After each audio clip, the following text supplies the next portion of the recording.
नमस्कार मित्रांनो. आज आपण जाणून घेणार आहोत भारतातील महान समाजसुधारक, संविधान निर्माता डॉक्टर बाबासाहेब आंबेडकर यांच्याबद्दल. डॉक्टर बाबासाहेब आंबेडकर यांचा जन्म 14 एप्रिल 1891 रोजी झाला. लहानपणीच त्यांना जातीय भेदभावाचा सामना करावा लागला. पण त्यांनी हार न मानता शिक्षणाला आपले शस्त्र बनवले. ते उच्च शिक्षणासाठी परदेशात गेले. लंडन स्कूल ऑफ इकॉनॉमिक्स येथे त्यांनी शिक्षण केले. त्यानंतर भारतामध्ये परत आल्यावर त्यांनी दलित, शोषित आणि वंचित घटकांच्या हक्कांसाठी आयुष्यभर लढा दिला. 1927 मध्ये त्यांनी महाड येथे चवदार तळे सत्याग्रह केला. 1930 मध्ये काळाराम मंदिर प्रवेश आंदोलन त्यांनी चालवले आणि 1950 मध्ये भारताचे संविधान तयार करण्यात त्यांनी मुख्य भूमिका बजावली. त्यांनी शिका, संघटित व्हा आणि संघर्ष करा हा संदेश दिला.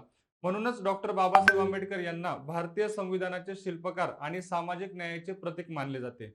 विद्यार्थी मित्रांनो, यांच्याबद्दल अजून अधिक माहिती तुम्हाला हवी असेल तर कमेंटमध्ये टाईप करा पीडीएफ. मी तुम्हाला ती पीडीएफ शेअर करतो. अशाच माहितीपूर्ण व्हिडिओसाठी चॅनलला नक्की फॉलो करा.